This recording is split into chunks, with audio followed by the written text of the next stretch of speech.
Welcome to the 12th Annual New Venture Competition at UC Santa Barbara. I'm Bob York. I'm the director of the program. I'm just going to say a few words and we'll get started right away. This is about the teams and students today, not about so much about the program, but I did want to say a few things about today's event and the judges that we have here. This is really the culmination of a lot of hard work, and not only by the young entrepreneurs, of course, but also the mentors in the local community that have spent so much time here during the last 4 months, and our terrific staff of TMP. Hopefully you'll get to meet some of them later today. We've also benefited really tremendously from a lot of the donors that have contributed to the program, and we'll acknowledge them individually at the end today. We've got this year over $75,000 in cash and in-kind support, which is a record for our program. Most of those donors and mentors are going to be listed by name on the loop that's running behind me, so I hope you get a chance to see some of their names. As a newcomer to TMP myself, I've only been on the job for 9 months or so. It's been truly remarkable how much effort goes into this thing. The students, of course, putting in a lot of effort, the mentors, tremendous effort. So it's really been an honor for me to be part of the program. As you might expect, it's a bit of a Darwinian test for the people that are involved. We started out with 130 students, 40 teams of ideas. And in January, they started bi-weekly mentoring sessions at 7 o'clock in the morning. That ran twice a week for several months. Over time, we ran that down to about 20 teams, and then 20 teams entered our semifinal competition in mid-April. The format today is really not unlike what these entrepreneurs will face in the real world, giving a pitch to a bunch of venture capitalists. And in fact, we have several on the panel today, and we're really honored to have the 4 judges today. I'll single them out by name. Dan Burnham, former CEO of Raytheon Corp., and also a real tireless worker on campus as chairman of the UCSB Foundation. Mr. Larry Burrells, successful entrepreneur, former founder and CEO of Wavefront Technologies, currently at Pacific Capital Resources.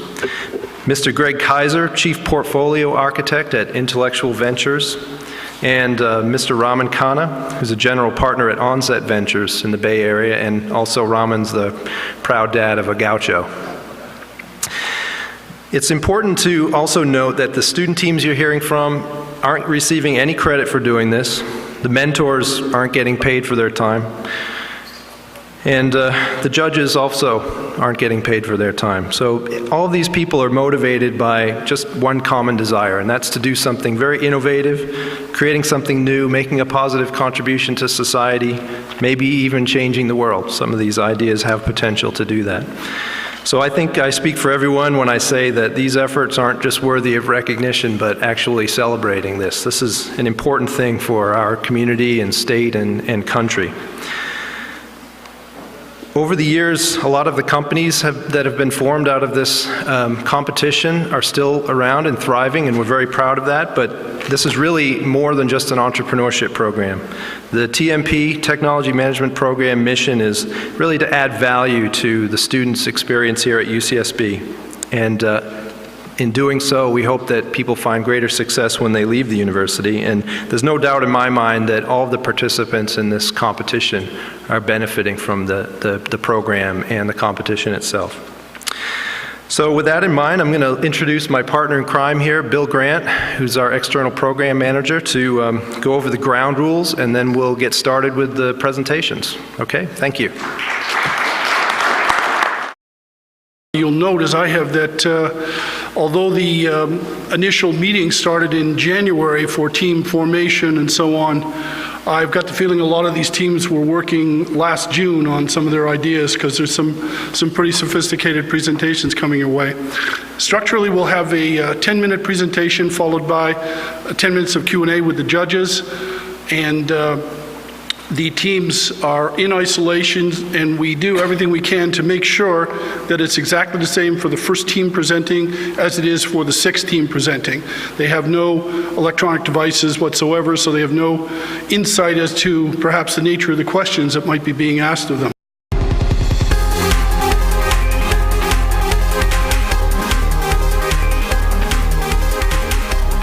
My My name is Greg Goodwin, loving TMP member, just like my teammates right here, Andrew Riddle and Jason Spreet Singh. We are Replica Therapeutics, and we strive to make safe blood for all. Our technology was developed and patented by the passion to find a new way to save human life by two of our core team members, Drs. Nishit Doshi and PhD Purnima Kohar, right here in our own chemical engineering department at UC Santa Barbara. So our mission is pretty simple: to provide medical institutions with a safe, storable, portable, and universally acceptable substitute for human blood to save countless lives across the planet. So the problem is pretty obvious. Millions of patients do not have access to safe blood after incidents of trauma, such as an injured SEAL in Afghanistan, car accident victim on the freeway, even in our own operating rooms in our hospitals here in the US. As you can see here, 85 million units of blood are donated annually, but we need a minimum of 135 more million units on top of that. So there's a huge demand for blood or blood substitutes, over double the current supply that we still need today. Further, there's a bunch of problems that we have with current methods of human blood transfusion. Human blood's shelf life, as many of you may know, is only 42 days when it's stored perfectly. Matching blood type on site is still completely not feasible. And there's the obvious problem of disease transmission. Over half of all the units of blood donated in developing countries, and still too high of a percentage in developed countries such as our own, is never once screened for any transmissible disease whatsoever. And this, in 2009, the WHO said caused over 185,000 new cases of HIV and over 500,000 hepatitis illnesses just from blood transfusions affected with other people's disease. But we have a solution. SynBlood is our technology, and what it does is it synthetically mimics the two of the main components of blood, red blood cells and platelets. So based on this platform technology, we have two main products, SynRBC and SynPlat, each of which have three distinct applications we can use them for. First off is just purely synthetic blood for blood volume. So for RBCs, we have blood volume and the ability to carry oxygen throughout the body. And for platelets, we have more blood volume and the ability to clot during bleeding and to fight plaque in your arteries. On top of that, you can combine our product with image diagnostics, with image markers for image diagnostics. So you could say, you could combine our SynPlat with an image marker, put that patient in an MRI, and there will be a concentration of glowing markers wherever there's a concentration of plaque in the arteries. So we can diagnose exactly where there's a clot in the artery, which is something we still can't do today. And on top of that is therapeutic applications. When we synthesize our two products, we can combine them with drugs to do things such as combine them with chemotherapy drugs for cancer patients and anticoagulants to prevent stroke. So you can see how many potential applications there are out of our synthetic blood platform. So we're going to focus first on SynRBC and its oxygen carrying capacity, because that's where most of our R&D has been focused so far.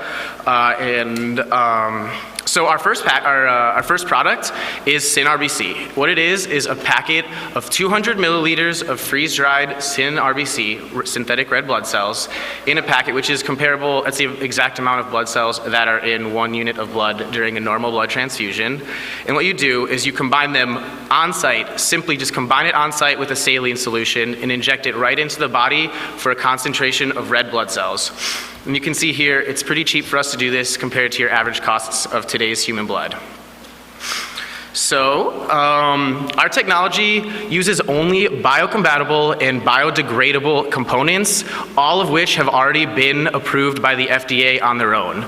What we do is we begin with a PLGA core. We layer hemoglobin on top of it, dissolve it with the solvent, and what you get is a synthetic cell very similar to real red blood cells. So this diagram shows that the size of our SynRBC is exactly the same as natural blood cells. It has the exact same biconcave discoidal shape, which is yet to be done in science, and mechanical properties very close to natural blood cells. So, here's my favorite picture or slide of the presentation.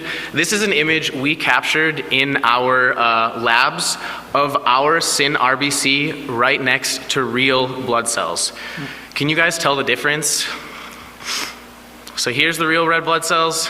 Here's our SYN RBC. You guys can see how similar these look. And this is an actual image we took at the microscopic level in our labs.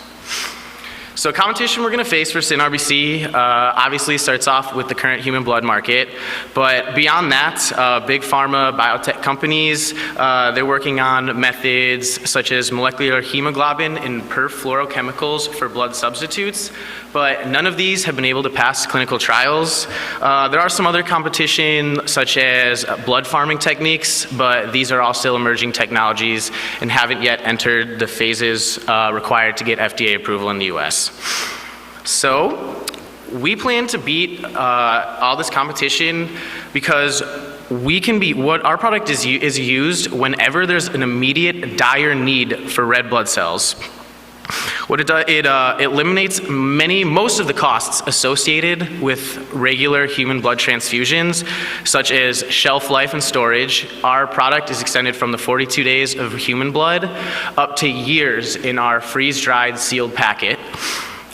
It's universally compatible because there's no antigens on it, it's just purely red blood cells.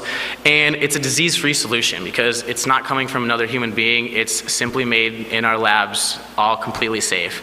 So these two images, the first one on the left shows an image we took of our SYN RBC passing through a glass capillary, smaller in diameter than the actual blood cell you can see on the outside of it, which is one of the toughest things science has found to be able to create synthetic red blood cells.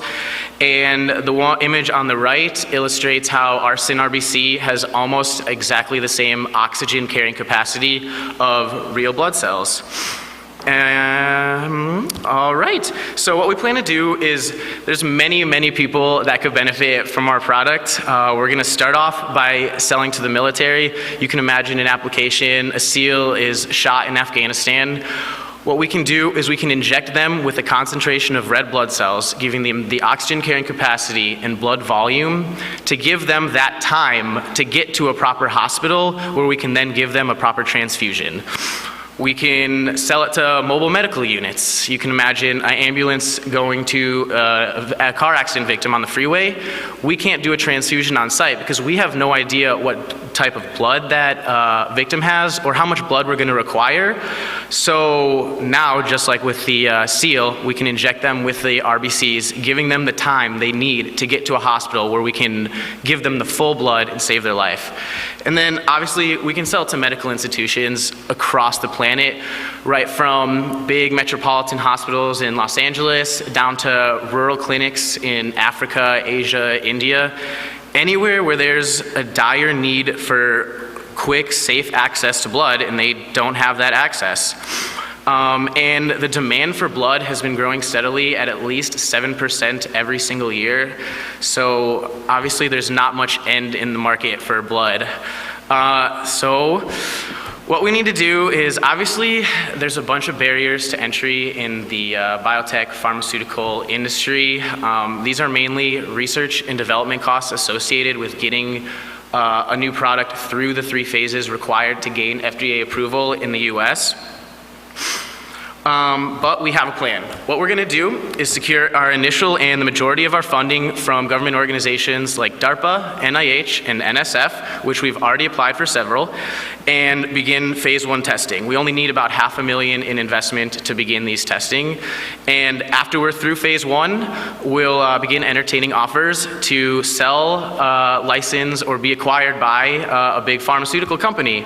But if we're not satisfied with our ROI here, and we're confident enough to enter phase 2, we'll just secure more grant funding, secure about $500,000 in private funding so we can get through phase 2 clinical trials. And about 2 years after that, once we're complete with phase 2 clinical trials, we're pretty confident that we could be acquired by a large pharmaceutical company and provide an optimal return on investments for ourselves and the investors, somewhere in the realm of 100 million plus. So with that, thank you guys so much for your time. We're Replica Therapeutics, and again, I appreciate so much being here, so thank you guys.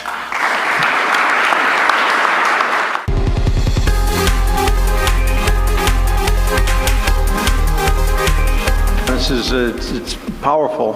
What are the one or two things that are most likely to cause you fits in the next 2 years? And what would be your likely recovery plan? I'm sorry, to cause what? Can you repeat the Problems. question? To cause problems? Major problems. Okay. Well, there are various risks involved with the development of a product like this. So we realize that there's inherent risk involved with preclinical studies. Our major milestones will be to bring our product to animal testing in preclinical studies so that it is proved to be non-toxic when we bring it to phase 1 trials, which is when we will start implementing it into human patients. So that's going to be a significant milestone for us. Also, to secure enough grant funding to begin research at the labs here at UCSB.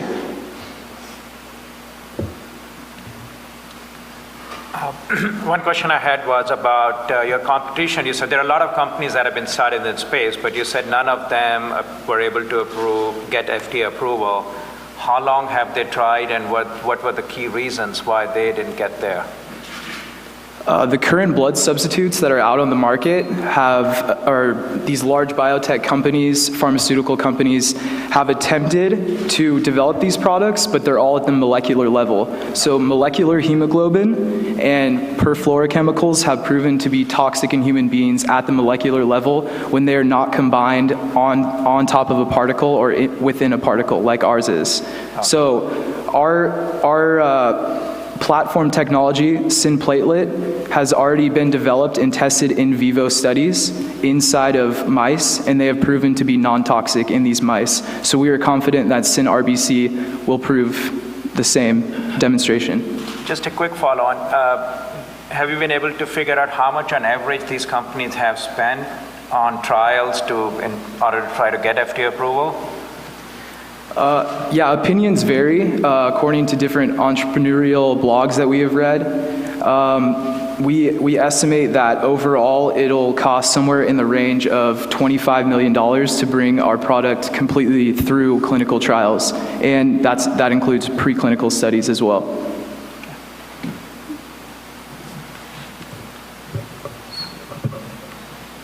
I guess it's on. Oh, I don't have to push anything. Awesome. High tech. The impressive business plan, you guys are definitely to be complimented. One of the things that really I didn't understand that you had a good handle on, maybe you can help me, is you talk about your raw material cost being $65 a unit, and you talk about how competition sells it for between $300 to $450. The Red Cross, if I understand correctly, has almost no cost for the unit other than the cost of harvesting it when people go donate it. Do you have a good handle though on the rest of the cost, what makes up that $450 that it costs the Red Cross? And will you be able to be competitive with your raw materials costing like, a sizable portion of what the final product cost is going to be? Yeah, that's a great question. We interviewed a manager at the blood bank at Kaiser Permanente in Los Angeles. My uncle is a clinical perfusionist at a hospital in LA, and he put me into contact with him. He said that the reason the Red Cross charges so much, and they do sell human blood to specific medical institutions such as Kaiser, the reason that they charge so much is because there are salaries that are involved. There are people involved with the testing, the acquiring of this human blood, and all of the tests that go along with it, making sure that it is safe before it is administered, and then also the refrigeration storage cost is also a large issue. So that is why they're able to charge such a premium. Also because in certain areas, like in LA, there is a higher demand. There is also a less overall donation percentage. So in places like LA, they're able to charge much more for 1 unit of human blood than they are in, let's say, the Midwest, where there's a higher percentage donation rate to overall population.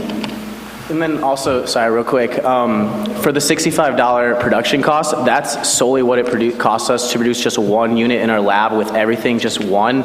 Just like any standard drug, we could get that down to scaling. Our advisors believe it could be down to $1 or less per unit if we were on the same scaling as a standard drug. Okay, thanks. Just a quick follow-on. You understand what their costs are in reaching the 450, but what will your costs be in delivering a final product? What are your additional costs other than the 65 is what I was wondering if you had a handle on. Let me see. One of the major costs I think it'll be involved with our product would be the logistics part. Trying to, like if we're focusing on clinics in Asia or Africa, I think that our major cost would be logistics to get our product into our customers' hands. So that's probably, like Red Cross is pretty much ubiquitous everywhere, like in the world. So it's, they have the infrastructure where they need to provide to transport that. So initially that would be our main cost initially to set up or partner with their existing logistic companies to transport our product. My question is a follow-on to that. So have you done a reasonable assessment of once you have a product of this nature, how you would distribute it? Well, it is just in a freeze-dried sealed packet with no limits on like standard heating through even just regular U.S. mail. It would be completely fine to send it across the globe. So distribution really isn't too much of a problem of ours. That's one of the huge advantages it has over human blood is we don't need a perfect temperature. It's already manufactured from the plant in a sealed container where you just pop it open with the saline solution on site to inject the RBCs. And the reason somebody is going to use your product versus another is cost. Costs and also the problems that are associated with real human blood. Even though we have methods to screen for diseases here in the United States, there still is a chance that you're able to contract some type of transmissible disease. It's not impenetrable to error. So a patient might opt, or maybe even because of their religious background, I've heard of cases where people will refuse human blood transplant or transfusion from another human being. So it all depends on what the patient wants and also what the medical institution deems to be more sufficient at the site of trauma. And one final question, what amount of dollars would you expect to get on an annual basis from grant funding? Well, from what I understand about grant funding is that it's spaced out and there's a streamlined process, especially from I believe it's the SBIR grant from the National Institute of Health. They distribute it out evenly over a certain period of time and over phases. So there's several different grants that we can apply for and have already applied for. And we believe that we'll contract enough money across these different grants to be able to fund our research.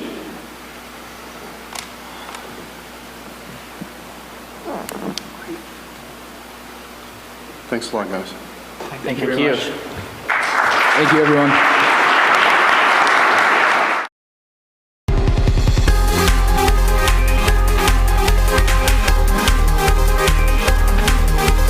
My name's Adam Zubri, this is Devin Morrison, and over here is Ryan Baird.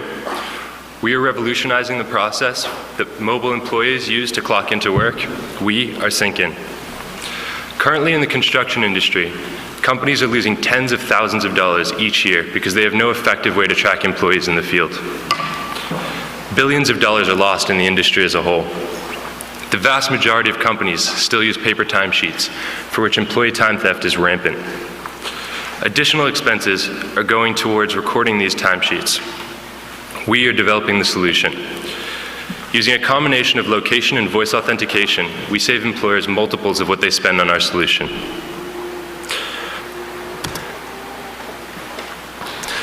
So, How are we different? We offer a unique combination of features that ensures employees are where and who they say they are when they're clocking in. Current solutions only offer location tracking using smartphones, which are far from prevalent in the construction industry. We have partnered with a company with over 50 employees to beta test our platform over the summer, who will also be our first customer when we go live in fall. We have negotiated significant discounts with access network location data with cell carriers. Sync-in offers multilingual support to accommodate the diversity in the construction industry. We have not found another solution that does this.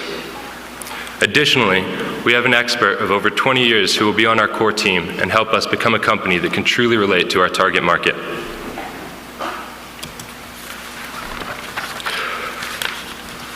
The Bureau of Labor Statistics estimates that the average hourly wage of construction employees is $18 an hour.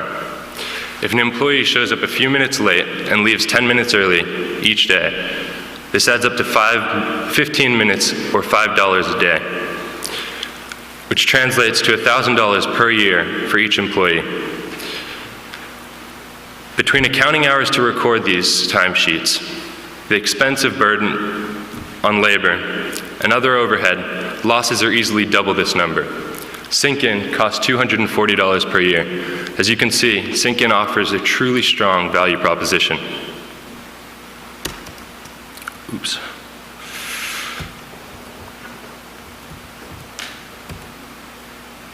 Okay. Our solution starts with a caller. The caller calls a number powered by Sync-in. Our servers then pick up and handle the phone call. Immediately after the call begins, satellites and cell towers begin triangulating their location. Once their location is verified, the employee provides their name, which is then matched to a biometric server and ensures that the employee is who they say they are. Once the entire match is made, the clock-in is then sent to and saved on our servers, where it can be accessed via our website. From there, it can be integrated into payroll services and software such as ADP and QuickBooks, as well as downloaded in an Excel sheet.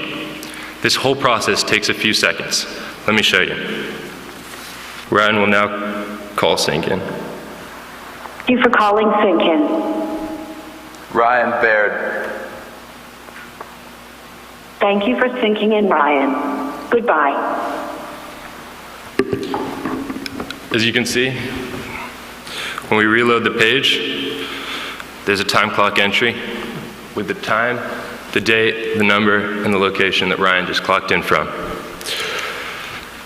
Our financial expert and marketing expert, Devin, will now walk you through the process of bridging the gap to our customers.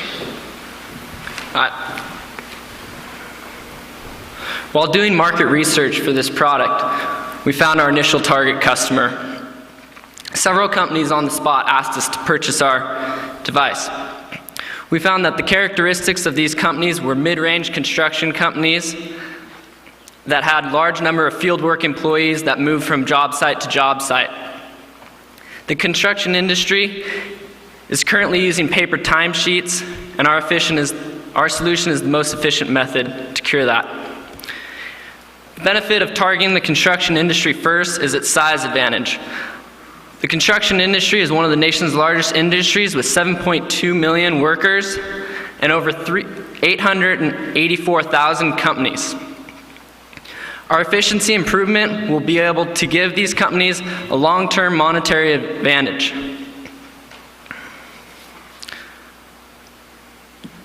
This is a great industry to start in, although our solution is not limited to the field of construction.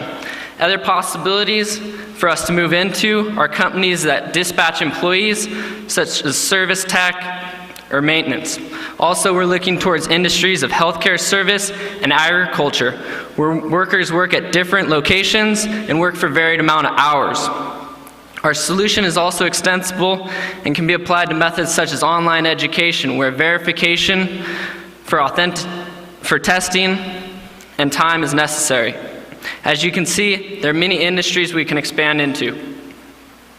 In order to distribute this product, what we're looking to is partnering with payroll companies. Just recently, we met with one of the largest payroll companies in the world, ADP. We met with the Vice President of Sales for Southern California, Bob Grant. ADP has 550,000 customers, with nearly 10% of those customers in the construction industry. Bob Grant said he was very enthusiastic about our product and looked towards future partnership with SyncIn.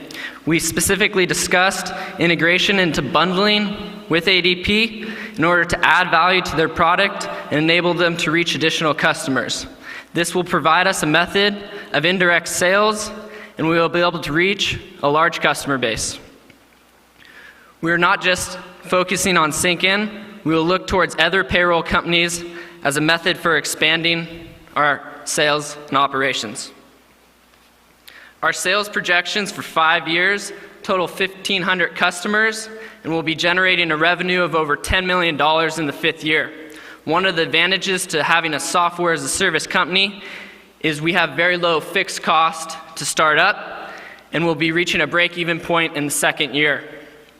Offering software as a service, we will maintain the customers from year to year, and we'll have a recurring revenue stream. If we're able to partner with the companies we want, besides ADP, and expand to numerous payroll companies, we can increase these sales projections and significantly increase profits from what these conservative estimates are. What we're looking for in order to take this product live at the end of summer is an investment. This investment money will go towards licensing the necessary software we need to implement this solution. It will also go towards marketing expenses and the operational expenses to cover the 1st year of operation. In addition to the $300,000 monetary amount we were looking for in investment, we were looking for investors that will be able to provide industry expertise in the software industry. As a team, we're very confident in our ability to succeed. Only 3 months ago, we started this project. We've conducted a feasibility study, we've developed a working prototype, and we've secured contracts with the cell phone carriers. We've also secured 2 companies that are willing to beta test our product over the summer, and these will become future customers of ours. With this advantage, we've also started talks with payroll companies, and we understand that this payroll companies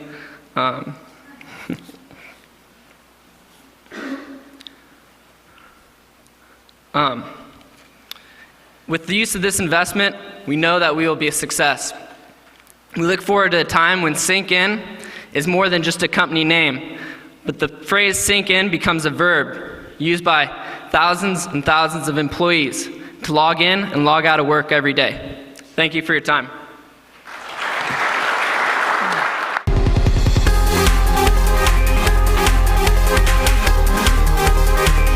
What is it that would keep an ADP, for example, of saying thank you very much and going off and doing this on their own without your help? So, in our meeting with ADP, we brought that up, and they don't have any incentive of getting involved in the time and attendance, ADP specifically. They're more interested, they work with many, many companies for the time and attendance, and they're just interested in doing payroll. And one thing that we discussed was working on an application that could work alongside their application that works with smartphones for employers that does time and attendance while theirs acts as the payroll back end. So they're predominantly interested in just doing the payroll. But our main play is definitely an execution one. We're the first to develop this technology, and we plan to partner with a distribution channel large enough to take a large amount of market share up front. Thank you. I was, I think, trying to understand a little bit more about, in terms of, because what you are building, if this thing is deployed by these companies, a mission critical infrastructure, this is how employers pay their employees, and reliability of the system, and I think become very important. So have you carefully looked at the cost of building? I mean, sometimes there are systems you can build very cheaply, which are kind of to prototypes, but to have a system that has fault tolerance built into it, have you carefully looked at those aspects, or consulted with some people who have built these kind of systems to understand what would it actually take to build a reliable system that can scale? So yeah, we have looked at that, and we brought that up. We met with somebody who was actually in charge of government operations for a while about security, and that was an issue that he brought up. That's a lot of what our money's hopefully going to go towards, is development and ensuring that we do have the cutting edge technology and the security, but that comes first to anything else that we're doing, is making sure that the data, I mean, we're going to be keeping track of a lot of sensitive data. Yeah, I think to add to that, we're looking for investors who value added, who really understand this technology, and so that's something we're really focusing on as far as people who can work with us and want to put money in and want to help us with things like that. So that'd be a focus when we take on funding. Okay, I have two things that I'd like you to address. The first is you use a cost justification that's based on the level of dishonesty of the employee, and then you're asking for greater than 25% of that as your fee.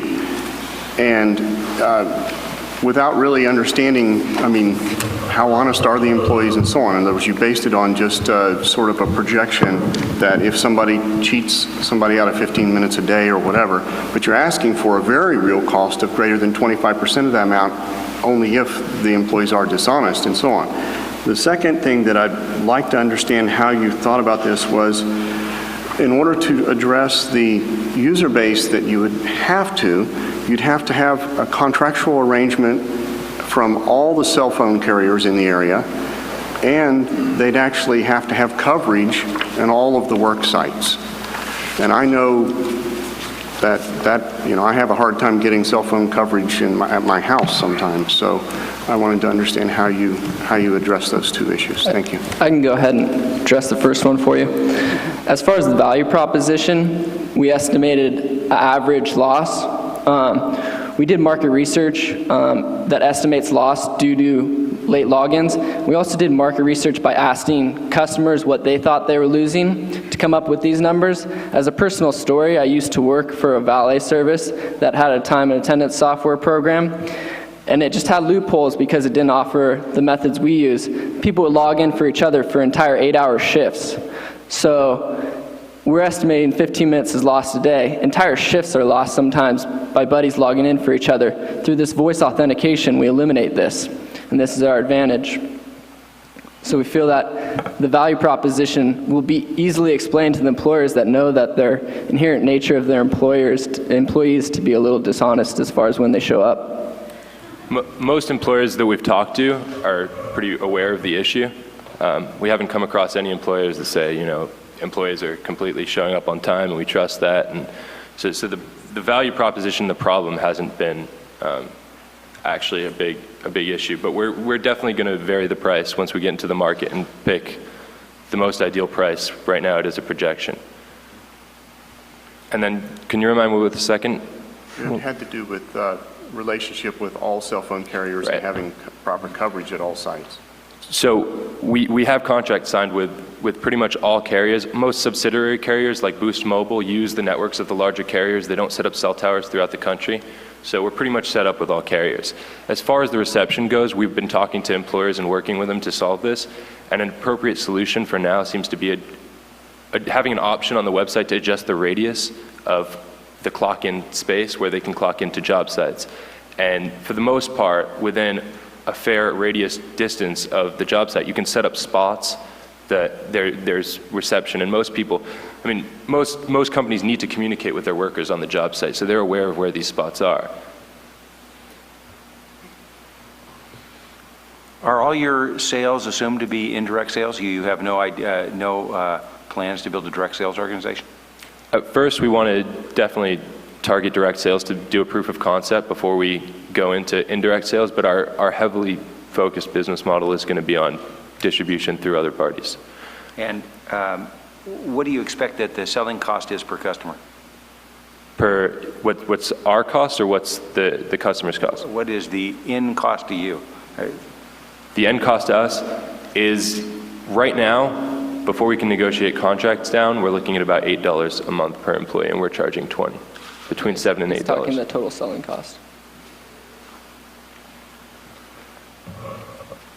We estimated, based on financials and expenses for sales, a contribution margin of around 63% for the sale after we've retained it. So as far as commission for the sales team, we're offering 25% of the product for the first year with 2% retaining on that. So if the salesperson can make a sale, they're going to be making salaries of what a salesperson will get at that rate, and that's projected into our financials as far as revenue.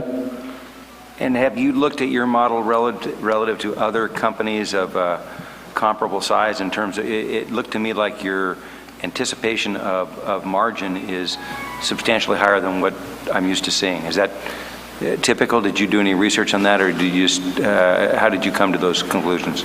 We looked into other companies in the industry of construction that offer either support software or actual competitors. Some of the competitors' sales were much larger, at 1,000 customers in their first year coming to the business.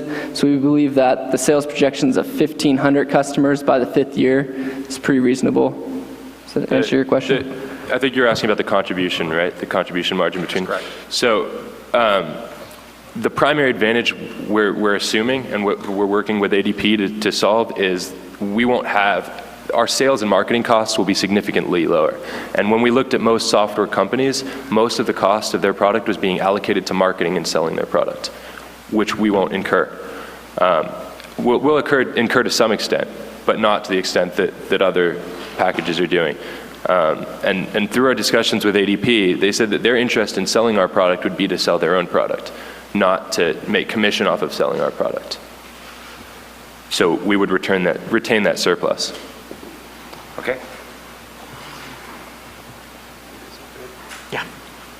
Thank you very much. Thank you. Thank you very much.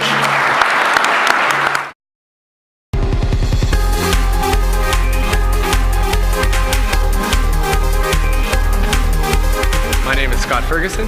This is JP Wong, and in the audience is Dr. Jackson Gong.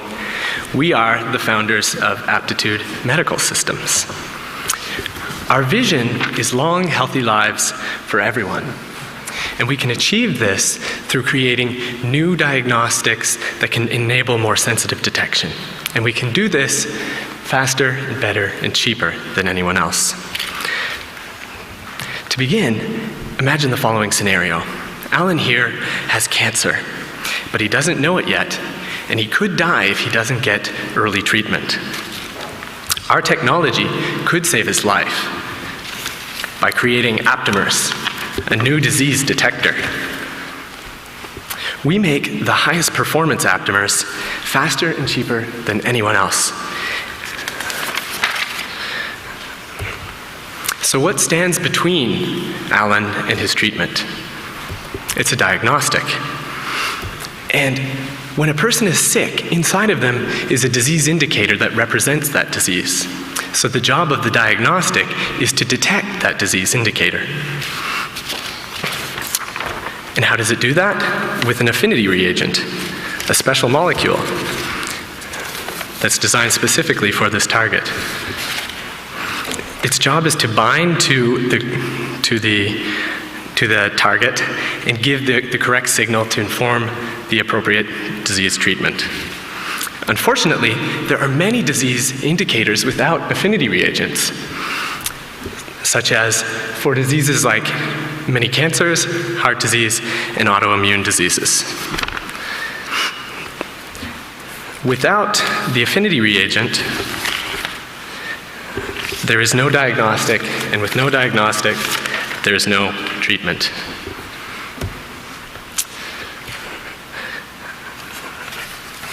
Aptitude Medical Systems, so why is there no affinity reagent for many diagnostic targets?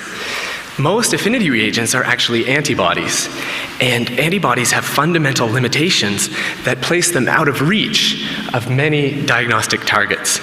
This is where Aptitude Medical Systems comes in. We create a new diagnostic substance called Aptamers. These Aptamers have the capability to These aptamers have the capability to detect these disease indicators that are otherwise impossible. So we have seen that the lack of versatility in antibodies is a major problem. This is because antibodies can only be generated for immunogenic targets. Aptamers, on the other hand, can be generated for targets of any type, such as drugs, toxins, or autoantibodies. Second, antibodies take a long time to be developed, months, versus aptamers, which only take weeks. In this way, aptamers can be used for rapidly mutating strains like SARS or H1N1. Also,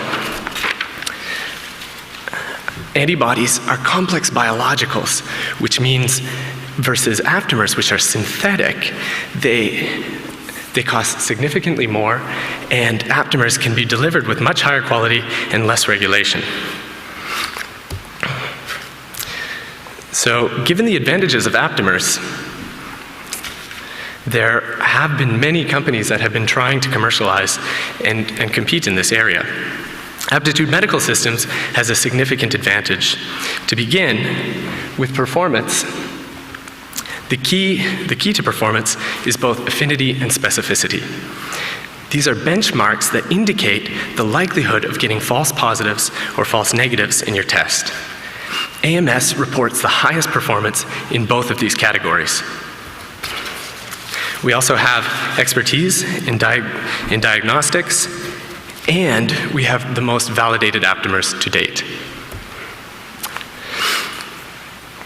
So how do we get this strong competitive advantage?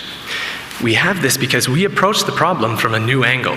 As engineers, we understand the fundamental physics of the aptamer identification process, and we exploit microfluidics to enable the fastest turnaround, the most efficient process, and most importantly, the highest performance. These advantages require our platform. They're simply not possible without it. And this platform can be used for multiple targets as well. We have a patent pending on this platform, and we are in negotiations with the TIA to get the exclusive license. We also have another patent in preparation, which is evidence of our commitment to continuous innovation. We also have 5 years of innovative R&D experience on this subject with 12 high-impact journal publications, 2 of which have been featured in the prestigious Nature publication, Sci-Business Exchange. This exposure has brought both academic and industry collaborators to our lab, including people like the father of stem cells, Jamie Thompson, featured here on Time magazine, and companies like Novartis and MedImmune. We are currently working with these companies and will continue to do so. AMS has also gained significant traction with local companies, having spun out of this successful lab model. We have had meetings with C-level executives at these local companies, and from these, we have already compiled a list of targets for which these companies want aptamers. These companies fit into the antibody-based diagnostics market, which is a $12 billion segment of the larger in vitro diagnostics market. Our aptamers could compete head-to-head with these antibodies, but it would be needlessly risky at this early stage. Instead, we can focus on what others simply cannot do, which includes creating a new market segment for aptamer-based diagnostics for challenging clinical targets. AMS targets key opinion leaders in academia who are seeking novel research tools to enable key functionality that they could not otherwise achieve. In exchange, we can get early revenue and third-party validation. We also have, diagnostic companies are also seeking our aptamers to expand their product line or to get a competitive advantage through improved performance. In exchange, we can get high volume and high margins.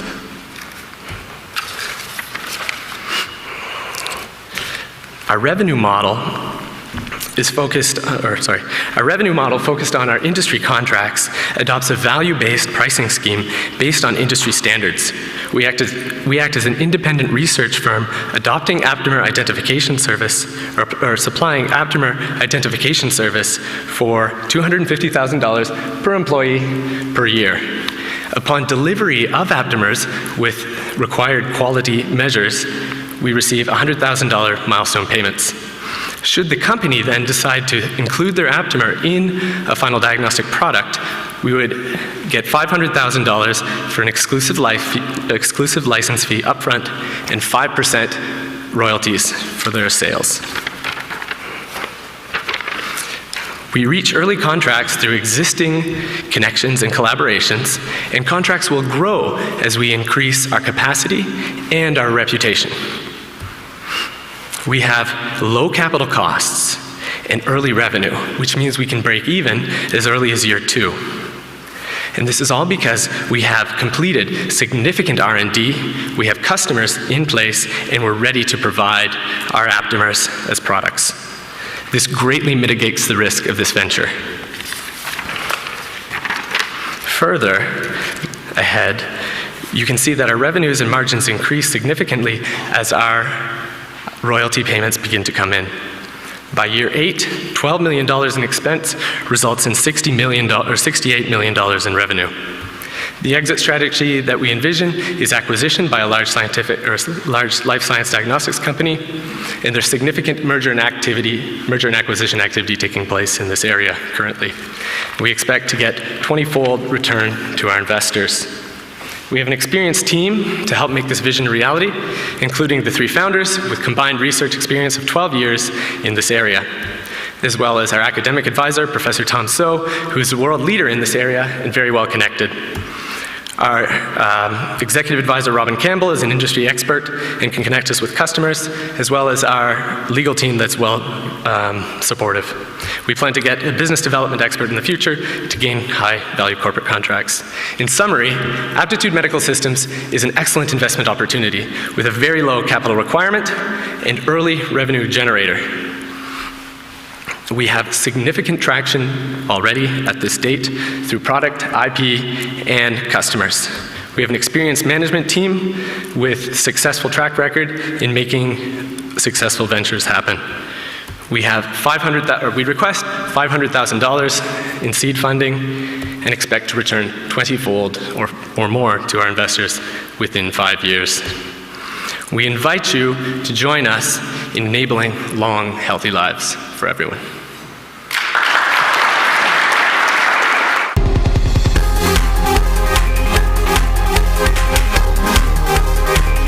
I want to understand the risks associated with the synthesis of the nanoparticles, the consistency of them, and your quality control. So there's really sort of a 2-phase question in there. One is the synthesis process, and is it under control? Is it capital intensive? But the other one is, what is your expectation for a rapid liquidity event? Okay. So, hello.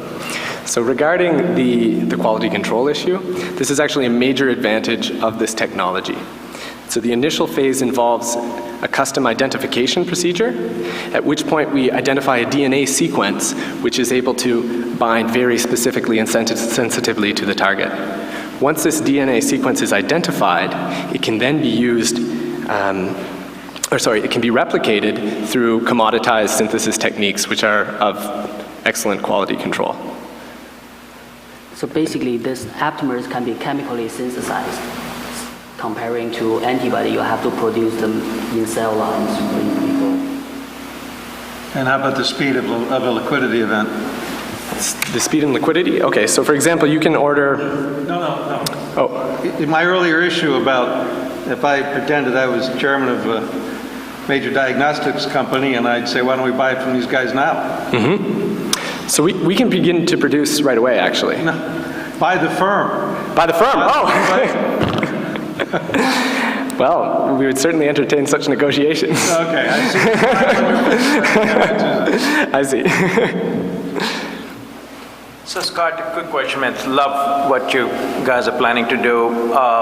What will be like, as you know, in early stages of a company, first 5 or 7 people you hire sets up the DNA of the company. So what are the 5 first hires in terms of key skill sets you need to bring in to supplement the team? Okay, so I did mention the business development person. So in addition, we would also like to have a CEO with experience in this area. And we would also like to have a staff scientist as well, who could then begin to train other people while our chief technological team can focus on the actual research and improving the technology over time. And the remaining 2, we would like to focus them on essentially sales of this. So how about on the manufacturing side? Because a lot of times in these kind of things, manufacturing is a key aspect. So you think you have the skill sets you need on that side? There's some experience? So again, the manufacturing of these aptamers themselves, once they've been identified, this is something that is completely outsourceable. So we actually just do the initial, like the scientists will actually do the initial aptamer identification part. This is where all the value lies. And then the actual making of that is done by someone else. Outsourced. Okay. Thanks. So, first off, this was very impressive as far as the business plan and everything. I enjoyed learning about this, and I think it was actually kind of fascinating that I could actually understand it. Thank you.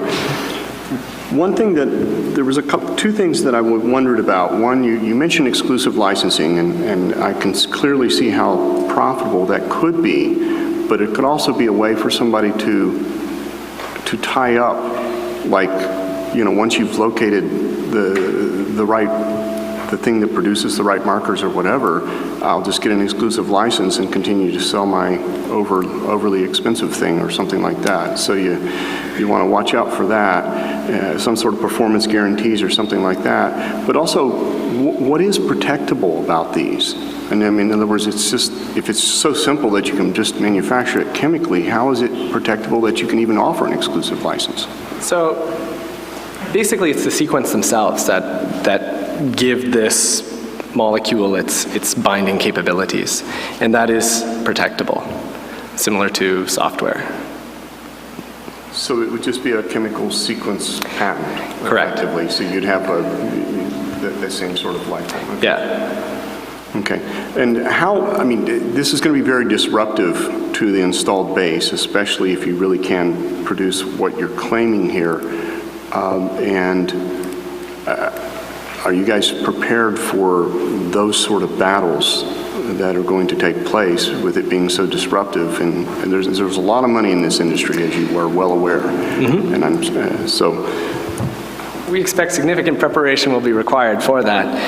In the early stage, again, we want to focus on the areas that have less competition and will be sort of accepted without as much trouble, essentially. Aptamer development is one of the advantages is the speed with which you can develop it. And given that that's the case, does that correlate to how long it takes to get a patent for that same thing? Or are you going to develop the aptamer and then have a long waiting period while you wait for a patent? That's actually a very good question. We definitely plan on hiring significant legal representation to help us with that patent structure. As far as engaging with the companies that would actually do this, for them to use the aptamers immediately in their products, we expect actually a significant lag. For example, the company will require slight modifications to whatever existing platform they have in which the new diagnostic substance is incorporated. And if it's for a completely new target, there may be FDA regulations that are required as well, which will basically give some time to set up the appropriate IP. Okay, on a kind of different topic, you talk about a 20x multiple and you talk about $500,000. So assuming I'm willing to write you a check for $500,000, how do you set up the cap structure at the front end of the business to, what percentage of the business are you buying? How do you structure the cap table to give a framework for that $500,000? Right, so did you want to say something, JP? Okay. So we're in the process of setting that up right now, but we believe what we would like to negotiate around is on the order of 15% for that $500,000. Okay. Yeah. Thanks a lot. Thank you. Thank you very much.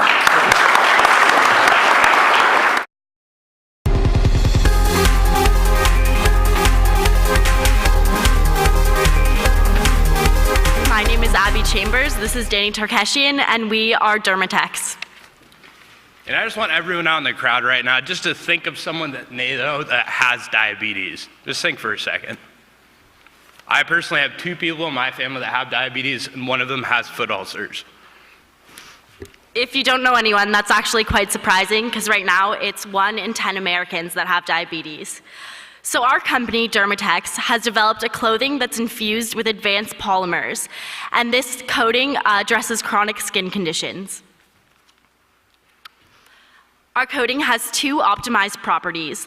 The first property is moisture balance, and this basically retains moisture within the foot so it keeps all its natural oils.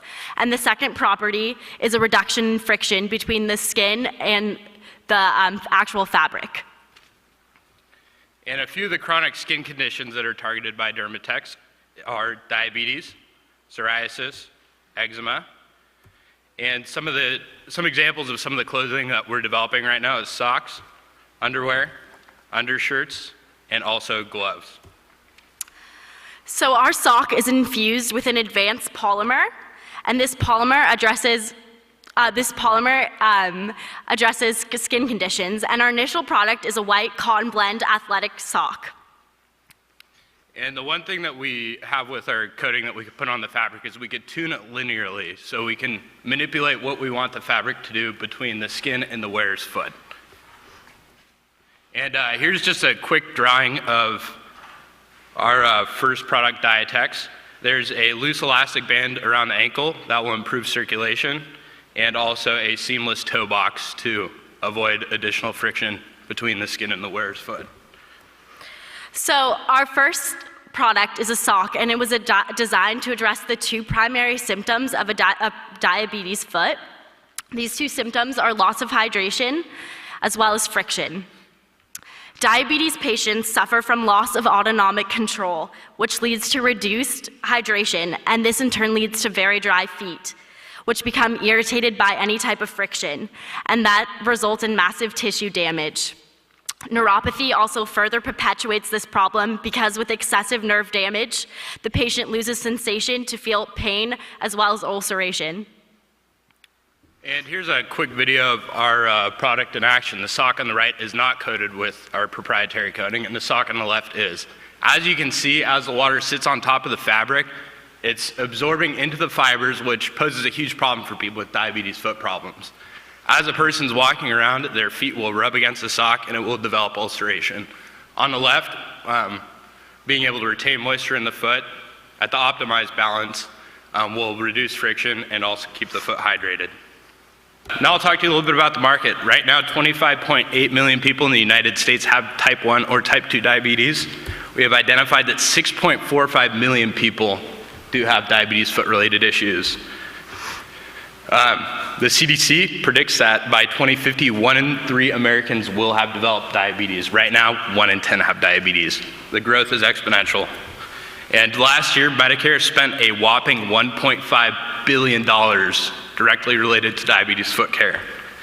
And within our market, there's 2 different markets that lie. There's a premium and generic market segment.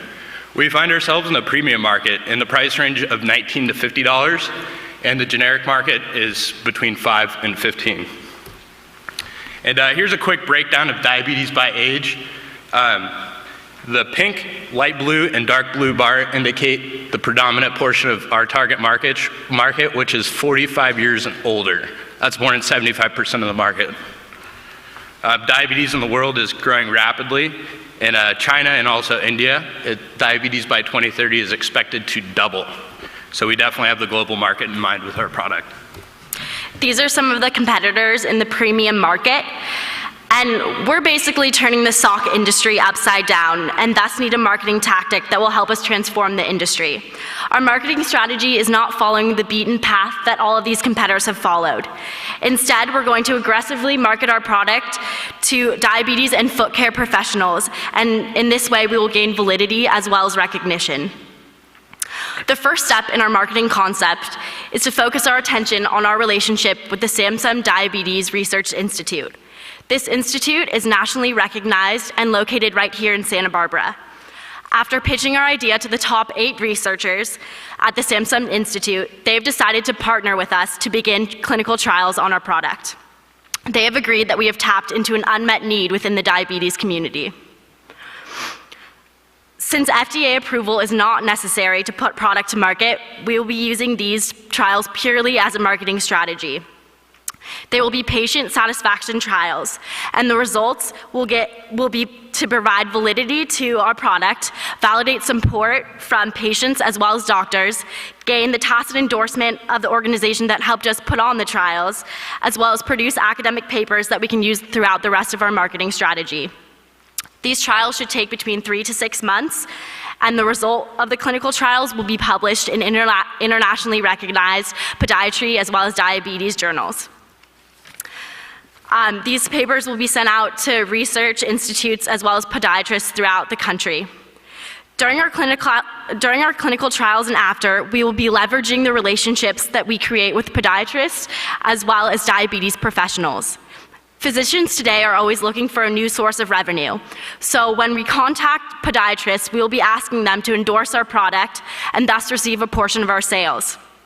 By using professionals to sell our product, we will sell directly to the people in need, as well as make much more of a profit than if we sold to large retail chains.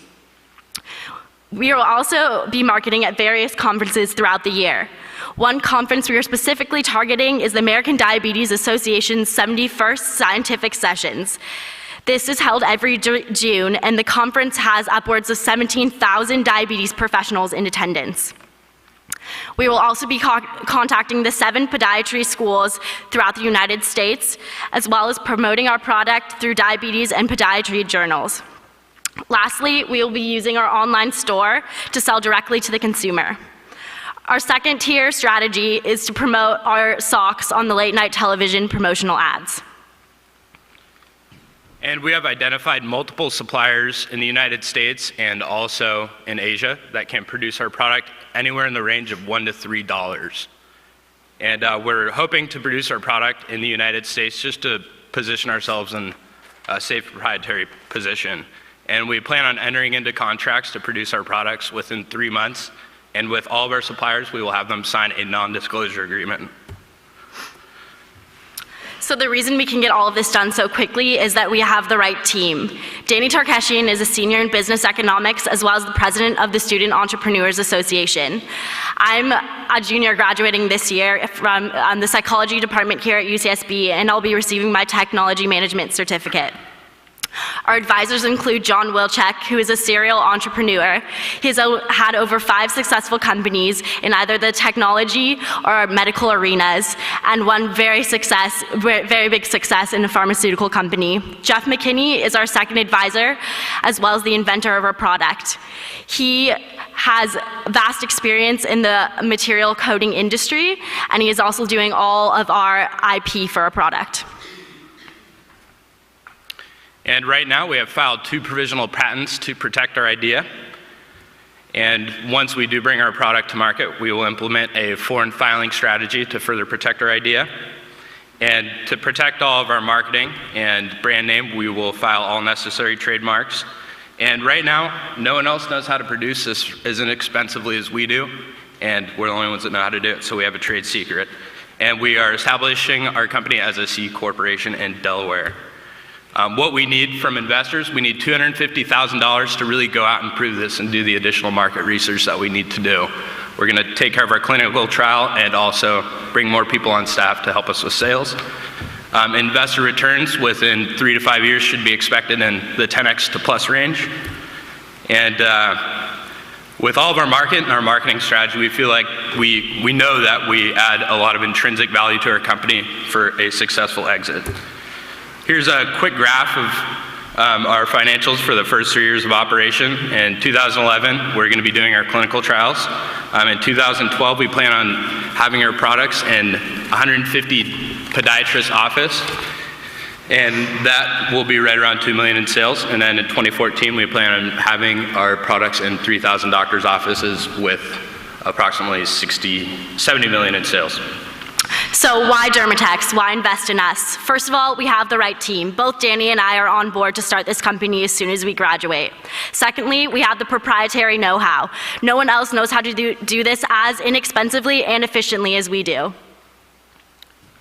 And our market is growing exponentially. The fact that by 2050, 1 in 3 people will have developed diabetes is exponential growth. And the market is extremely underserved. Thank you so much.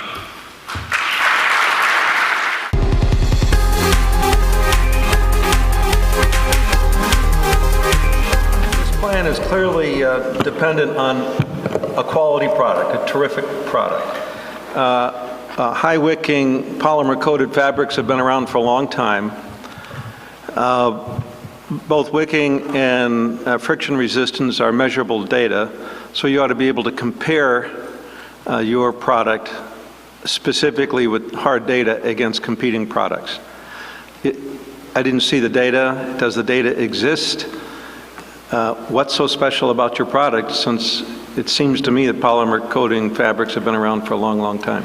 The polymer coating that is on the market right now, they all have the same properties, which is that they wick water and moisture away from the skin. They take out all the moisture that's inside of the skin. So our coating actually keeps the moisture inside of the sock to allow all the natural oils and everything stay in there. And that's one of the main problems that diabetes patients have, because they get really dry feet. So they're actually told not to wear performance fabrics because it takes all the moisture away from their foot. And the whole idea of our product is just to turn the whole diabetes sock market upside down and go with a different idea to where we're actually going to keep the water in instead of pulling it out, because as tissue gets more damaged, it further perpetuates the problem. My cotton socks don't have anything on them and they're wet half the time.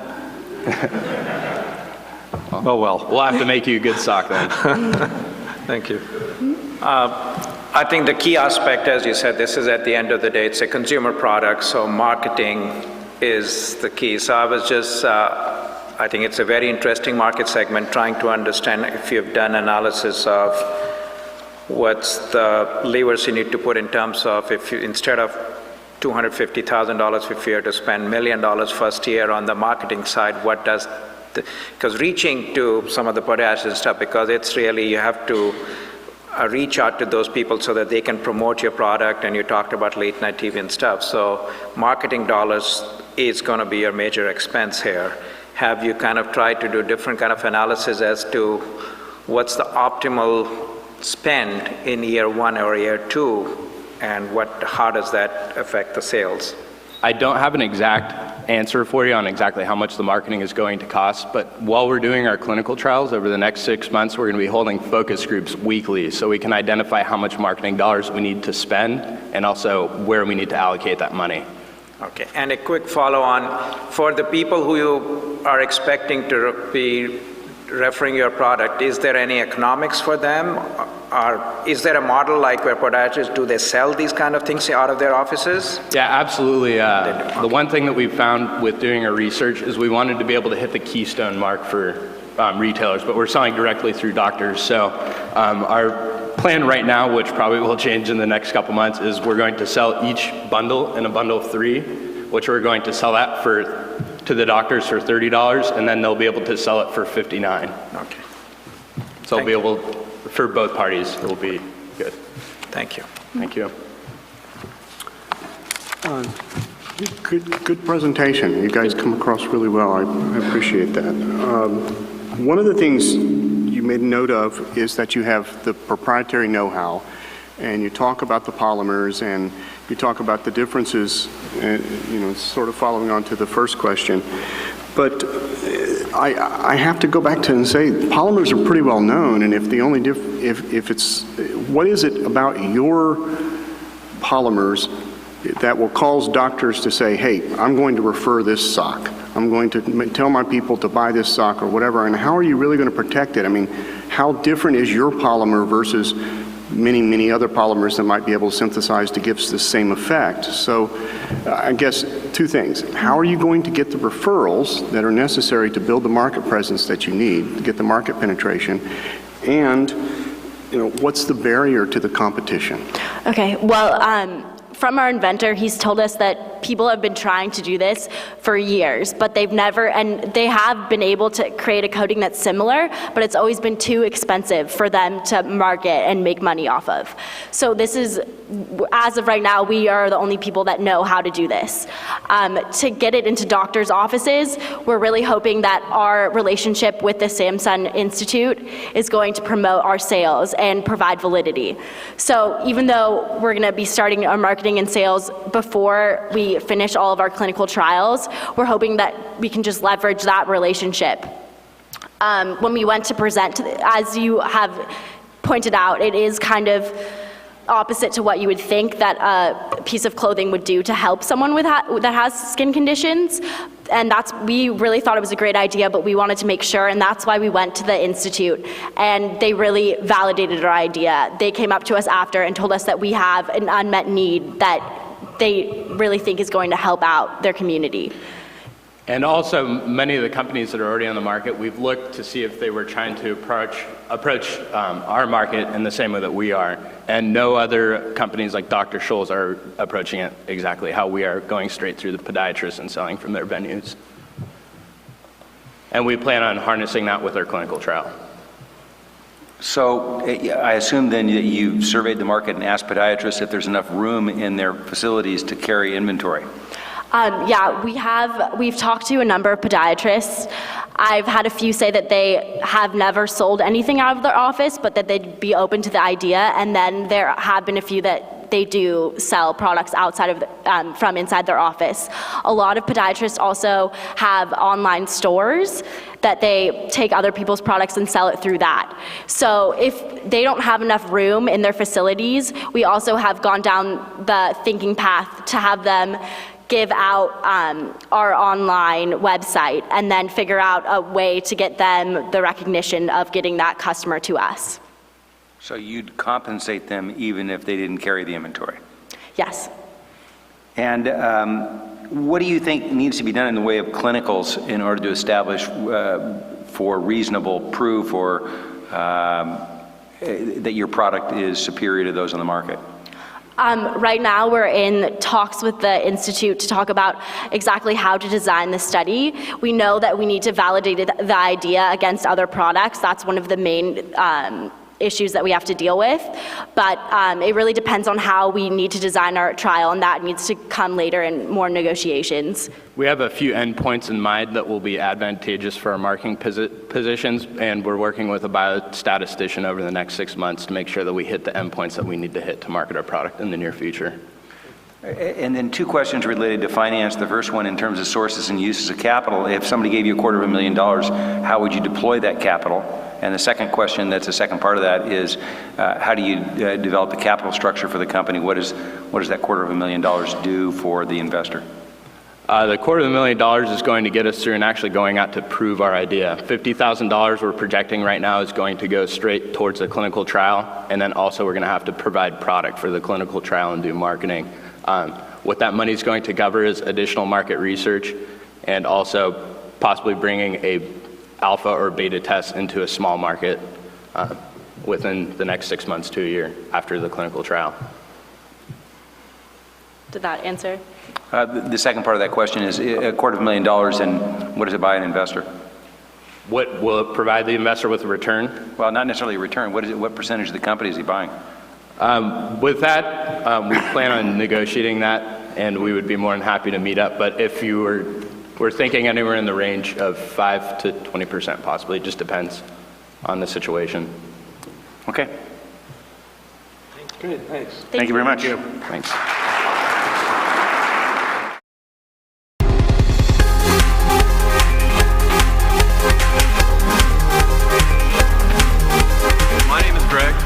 This is Billy, Chris, and Joel, and we are Athlete Performance Data Systems. APDS is Salesforce.com for the athletic world. Now let me give you a bit of background in case you don't know what Salesforce.com is. They generated over $1.8 billion in revenue just last year in solving communication and efficiency problems for the business world. Now this is what we do in the athletic world, and right now what we are doing for college athletic departments. College athletics is a huge business for their universities. Last year, $3.4 billion in revenue just from licensing deals, media deals, and ticket sales. That doesn't even begin to account for the alumni donations and what the athletics do for the brand of the universities.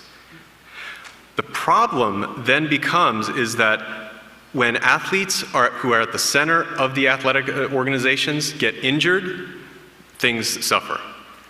According to NCAA injury data, injuries are going up, and this is an especially big problem with star athletes.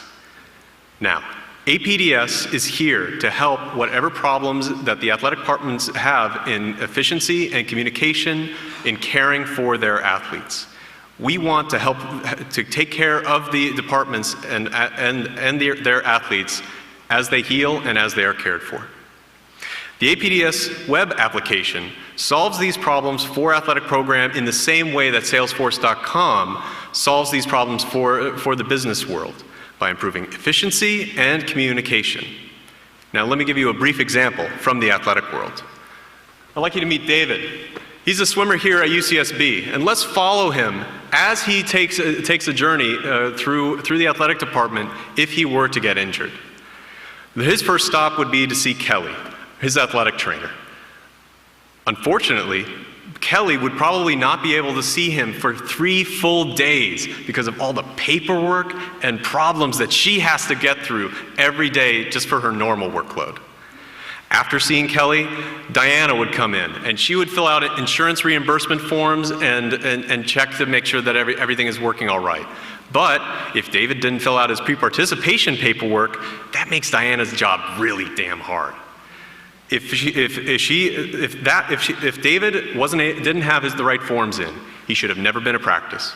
He should have never been touched by Kelly, and he definitely cannot compete until this is fixed.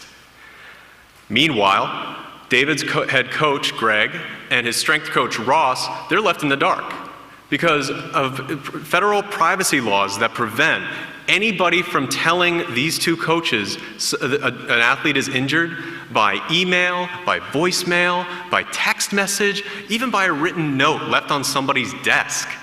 These are communication problems that leaves Greg wondering how to fill a hole in his schedule and his roster, and Ross is going to have to come up with a new strength program for David on the fly.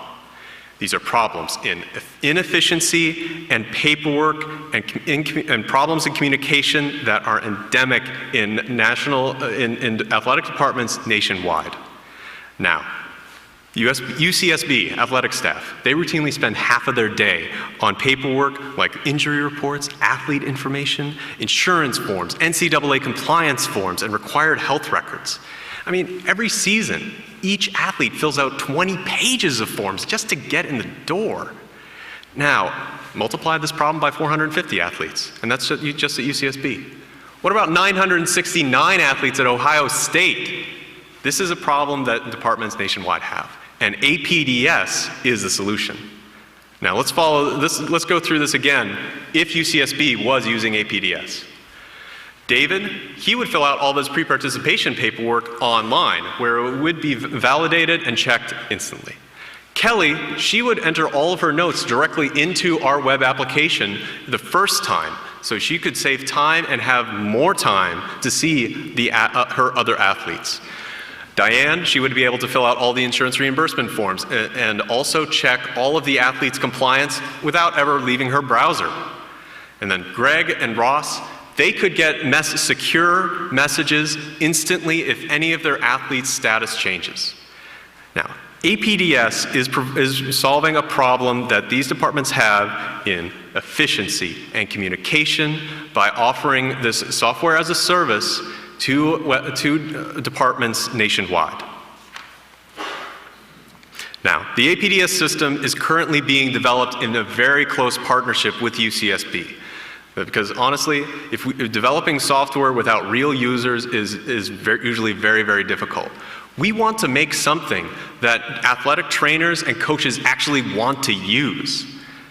And we're trying to approach this in a new way from others in this space. We see data as a huge asset. More data means better decisions and better ideas of what's going on. We are building something that is able to properly collect and display anonymized health data from the beginning so that an organization can get a competitive edge and view their individual athlete, their team, their sport, or even an entire conference, and get an idea of what is affecting their performance. Now, for APDS, we are asking only 20 cents per day per athlete from athletic departments. And the total addressable market just in collegiate athletics is $46 million a year. This doesn't even account for other adjacent markets, which I'll get to in a second. Now, collegiate athletics is a very close-knit and a community that has a common shared problem. And we are going to be using a combination of direct sales as well as word of mouth to go and find our next clients. Additionally, we are going to have a major presence at the NCAA conferences like the National Athletic Trainers Association Conference and NCAA staff conferences. This is how we are going to be growing our business in the collegiate market. However, we also see APDS as a great fit for other markets. Parts of APDS would be a great fit for professional sports, for physical therapy centers, and for gyms and fitness centers. In each one of these markets, that's a total addressable market of well over $1 billion each. So we are taking a system that we are developing for collegiate athletics, then getting real-world usage data, and then grow it into a much, much larger business in these adjacent markets. So long-term, we're going for a flexible product with a lot of possibility. Short-term, we're going to be going after 1,000 schools that are the top schools in the programs, and we're going to be growing our business in that manner. Now let's talk about our competition. Our biggest competition is paper. I mean, paper is used in some fashion by most departments nationwide. It works, it's relatively simple until it's not, as I've been talking about. For some departments, they do have software solutions that they are trying to use. But these software solutions do not think of data as an asset. They restrict their pricing to be per user, so not everybody can use the system. That means that data gets lost and that doesn't go in. APDS has a site license that means that everyone can put data into our system and use it and be more effective with it. We have unique features like secure messaging and pre-participation paperwork. And other than an electronic health record system that is for doctors and clinics, we are the only one to offer insurance reimbursement as a basic part of our service. Now, there is a competitor that is adjacent to us called Jump Forward. And they have a similar philosophy to us and are looking at similar things with similar technology. But they are solely focused on NCAA recruiting rules. And we are taking them as a test case for this approach and watching and learning from them as they get into this market. Now, let's talk about our projections. We think that in 2012 we can have 45 schools on the APDS system, and by 2013 in first quarter be profitable. And then by 2016, have almost 600 schools on the APDS system for a profit of over $11 million per year. And again, this is just for collegiate athletics. In 2013, with a finished product, we are going to be going after adjacent markets hard. Now, what we are looking for is $250,000 in friends and family seed funding and $750,000 in angel funding in 2013 to fund our expansion. We are working very, very closely with UCSB and have a development timeline that has our minimally viable product in front of customers by August 1st. Our advisors, we're working closely with them for compliance, coaching, training, and strength training issues to make a product that people want to use. And our team is comprised of all former athletes, and we are very passionate about this problem and in making people's lives better. We are Athlete Performance Data Systems. Thank you.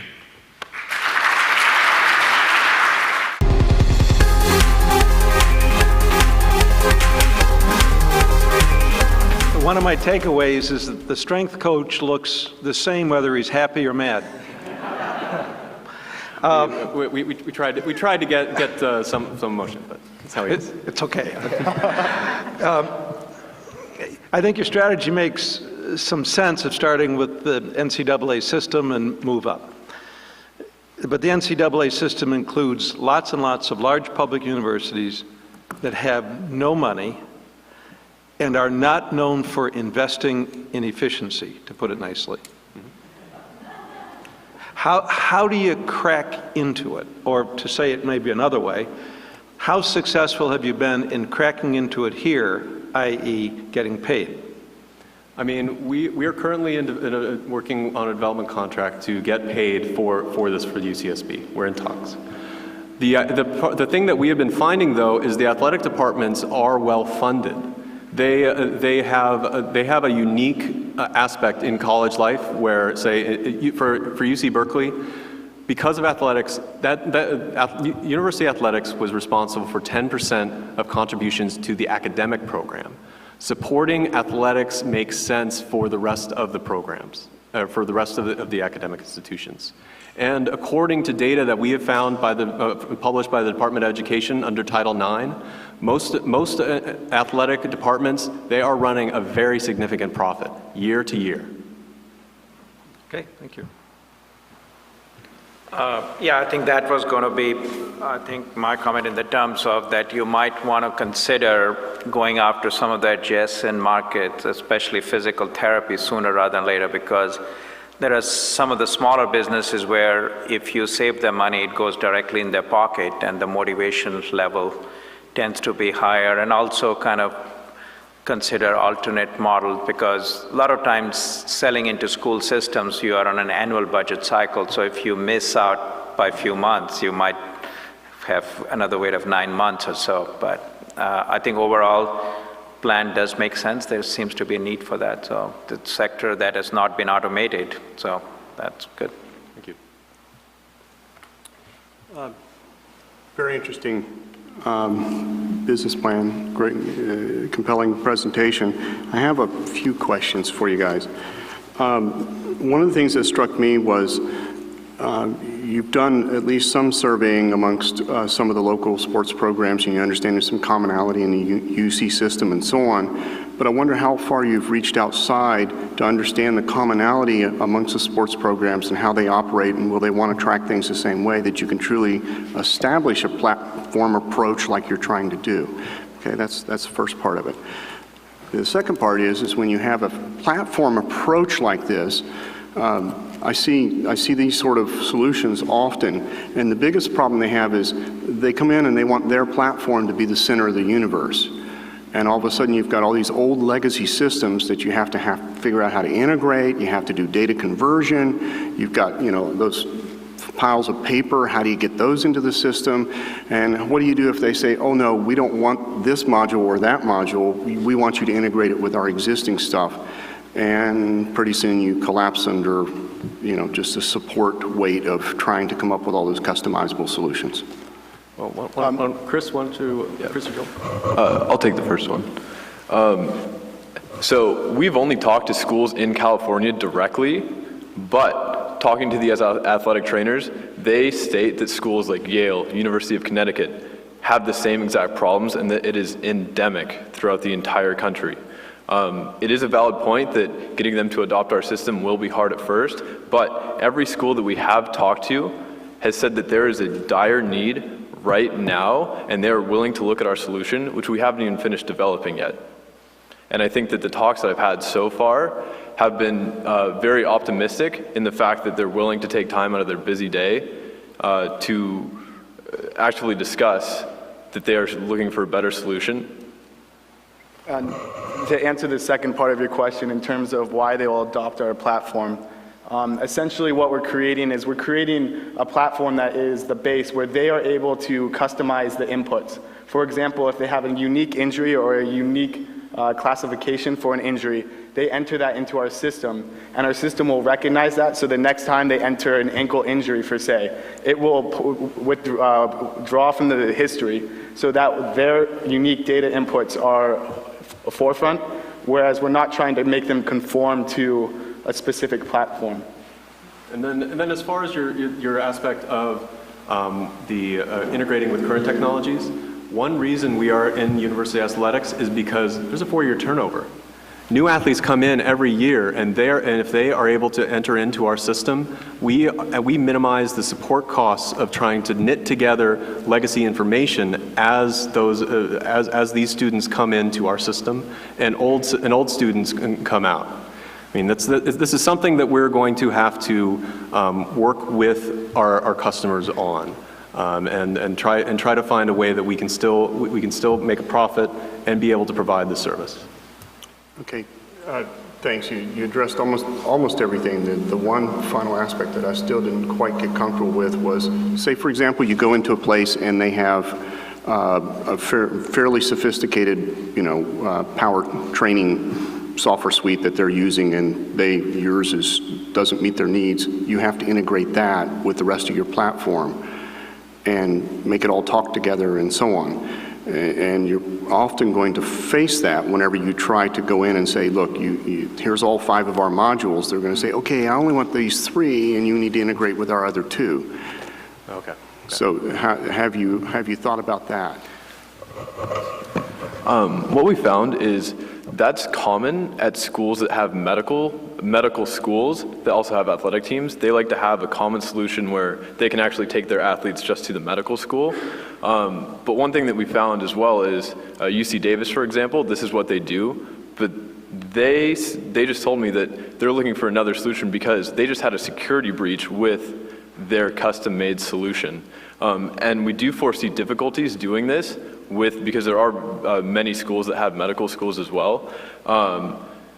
So we would like to target the schools without the medical schools before that, and then go from there. I mean, in our experience, the solutions that they have are so terrible that they're willing to try anything else. But we will run into this problem. That's the best answer I've heard. I mean, truly. And you're probably absolutely right. It's like you can go in and convince them that the platform approach and your solutions are sufficient and give them the total picture.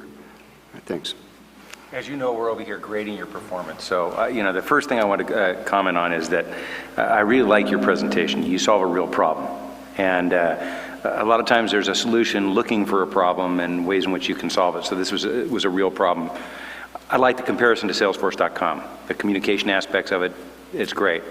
I like using the cloud. I think that's a great way that using the Amazon. How do you keep it secure?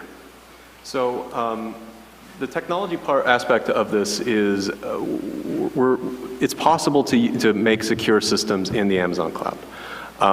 The federal requirements require encryption at rest of health information as well as in flight. And we have a system that is set up specifically for this. We actually have a slide up for this. We have a slide for this. But essentially what we've been counting on is creating individual private clouds for each university. So by structuring it this way, they are going to be in their own secure environments. I mean, it's really about limiting the access of these systems to the public internet, and then partitioning and sharding the individual servers and their databases from each other.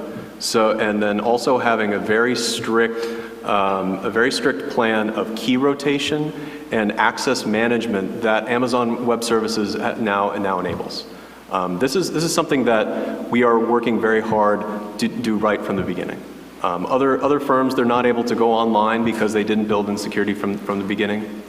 But we're taking a very long and hard look at it. Does that answer your question? It answers the question that you understand the problem. Do you really believe your guys are going to be able to sell 15 systems a year? We have a very aggressive sales strategy, and we think that getting out there and talking to our customers, I believe that we can make that. And do you believe there will be no ramp up in those people? I mean, you have 3 guys, you have 45 systems, it's real simple, it looks good in a spreadsheet. Do you see a real ramp like that? I mean, my experience with sales organizations is they don't ramp quite that way. I think our biggest concern is support costs. A lot of what we're dealing with is universities. They're the most fickle market out there. But in terms of ramping up and scaling, one of the things that we found was that we contacted Cal Poly, and Cal Poly contacted UCSB and then got back to us immediately, and they said that they wanted to talk. This is an example of that there's such a great need that the universities are already talking. UCSB alone has already networked out to UCLA, Cal Poly, Loyola Marymount, and other schools just on word of mouth alone. And when we introduce ourselves, they already have a good idea of who we are and what we're trying to do. But I do understand your concerns, and we're just going to have to try very, very hard to get out there and get experience in this market and see if we can make that. I love your plan. As a former college athlete, I think that had we had this kind of tool available to us, it would have been a magic tool for us. So I wish you a lot of luck. Great. Thank you.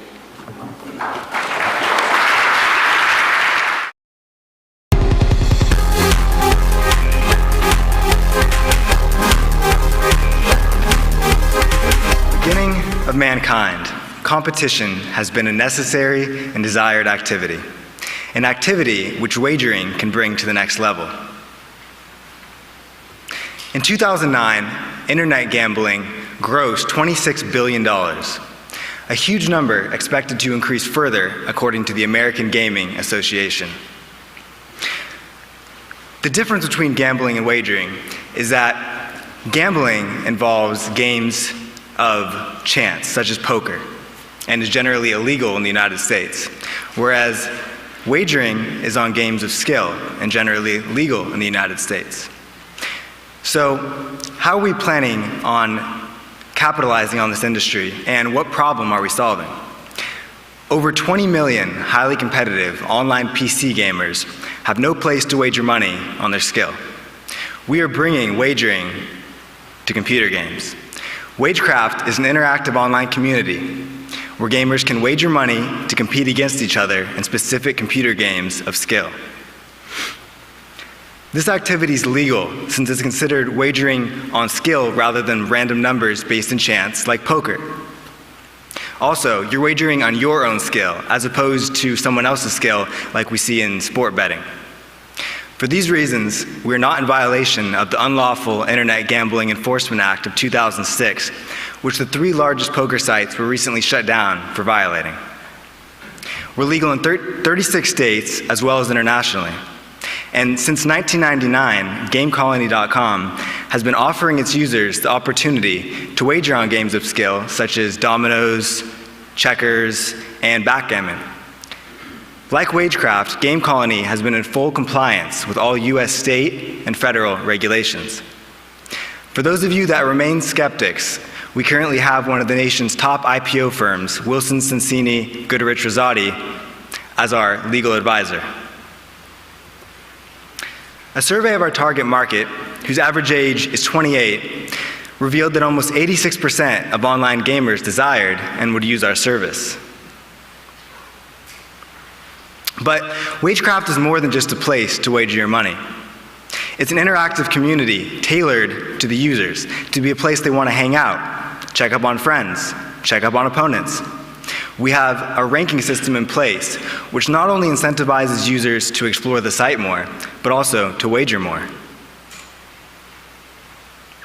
As I mentioned before, our target market size is 20 million users and growing, and the games we'll initially offer our service to are some of the games on the Steam platform, World of Warcraft, StarCraft II, Heroes of New Earth, and League of Legends. Our market has very minimal awareness and penetration. Our 2 main competitors offer the service to console gamers, meaning Xbox 360 and PlayStation 3, but don't offer the opportunity to PC gamers. But more important than the fact that they don't offer this service to PC gamers is the fact that they don't have a process which relays data from their games and their user match results to seamlessly determine a winner. As a result, they rely on their users to report the winner and loser of a match. This reliance on users leads to disputes and cheating. Wagecraft has a patent pending for a business process which will seamlessly integrate with our games and the user's match results in order to eliminate disputes. One of our team members, Alex Ringe, or better known in the online gaming community as Soda, is ranked top 5 World of Warcraft players. A game with over 12 million users we'll be offering this service to. Capitalizing on his positive image with these millions of users, as well as access to his sponsors and advertising channels, are a couple competitive advantages he provides us. Wagecraft's business model is such that we'll charge users a percentage fee of each match they create, a percentage fee that will decrease the more they wager in order to capitalize on their willingness to pay. This percentage fee, as well as advertising partnerships with companies such as Blizzard, are just 2 ways to generate revenue. Our team has been close friends and highly competitive computer gamers dating back to the last century. Our respective knowledge and skills have worked together in perfect harmony working on this venture over the last year. Our initial costs are projected at $300,000, and our 5-year revenues projected at $56.5 million.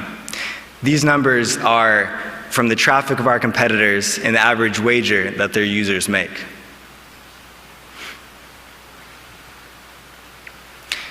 An exit strategy we have is either an IPO or perhaps a corporate buyout with one of the big gaming companies in the industry already, such as Blizzard. In summary, competitive online PC gaming and internet wagering are on a collision course, and Wagecraft is poised to pick up the pieces. Wagecraft is taking competitive online gaming to the next level, providing a service users desire. Wagecraft is the place to put your money where your mouse is. Thank you.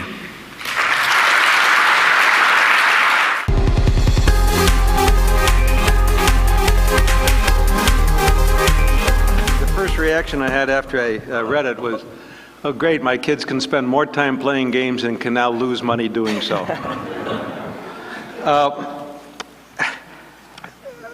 How do you keep Game Colony and Virgin Gaming from just walking in and taking this away from you, other than Mr. Ringe, who, is he here, by the way?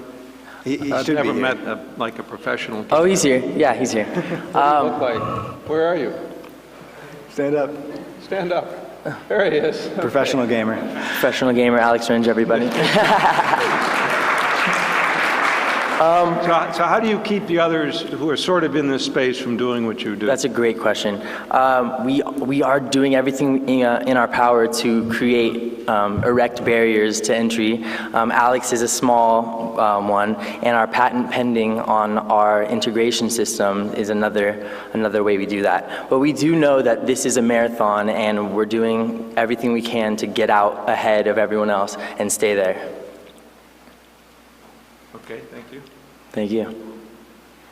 Yeah, I think it's a very interesting idea. I mean, I think more than a question, a feedback would be, I think, focus on the operational side of it, because sometimes these things, even if there is a small hiccup, can throw off your partners and stuff. So at least as I read through the plan, I didn't feel there was enough emphasis on the operational side. I think it would behoove you to get somebody who's built a large scalable system, fault tolerant, to kind of get involved. But overall, I think it's part of, I think, I have mixed emotions about it. I think it's a very attractive market segment. Part of me, it worries me that in our economy right now, the companies that have the highest market caps are the companies that tend to be reducing productivity of us as a nation rather than increasing it. So.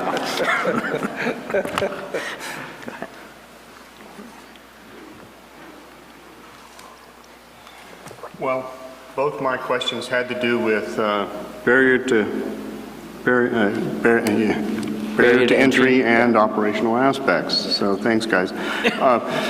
No, seriously, one of the things that you noted in your business plan was how this has the likelihood of going viral, right? I mean, so how do you turn on 100 servers tomorrow? I mean, do you really understand the operational aspect of that many hits turning up overnight if this goes where it's going to go? Because that will be your moment to capture the competition, get the installed base, become the grandfather of the industry and so on. And to me, it's sort of, I see that as what I saw as a weakness to understanding how difficult it is really to take something like this global and have the sort of access to it and so on and be dependable. You're talking about taking people's money. It's got to work.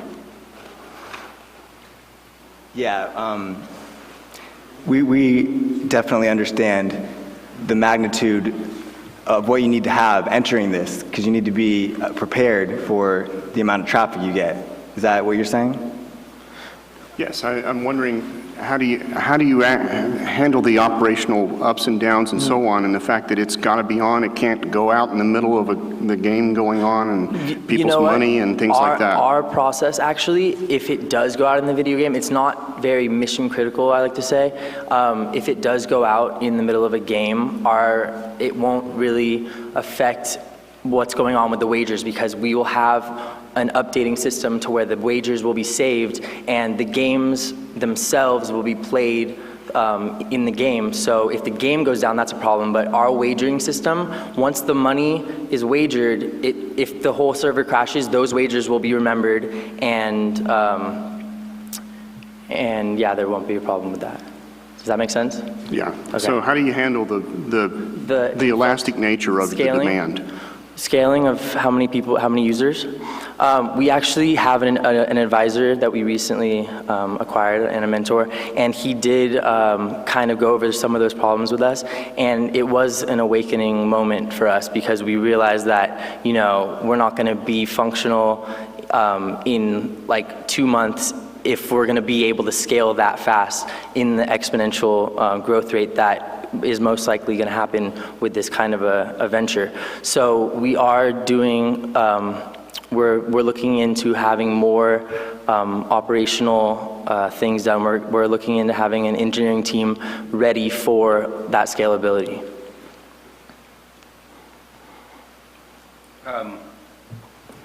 Carrier-grade scalability is a necessity. I mean, you look at the numbers, so having somebody on your team that can build a fully scalable system is vital. I'm not much of a gambler, but I'll bet you 5-4 before you have 10 million users, $10 million in revenue, you have 3 competitors that are very well funded. So that's another part of the deal that you really need to consider. I mean, Richard Branson won't give this away easily. Major League Gaming is going to be a player in the field. And more important than anything is I think that you're going to be better off targeting an agnostic system than targeting the specific games that you compete in. You'd like to be ubiquitous amongst all these games. That's the nature of being successful in the gambling world, is not one game, but lots of games. And then I have one question for you. How do you sustain, and how do you believe that you get to the number 8%, you're going to keep 8% of the wager? Where did that come from? Competition has used 14% as a number.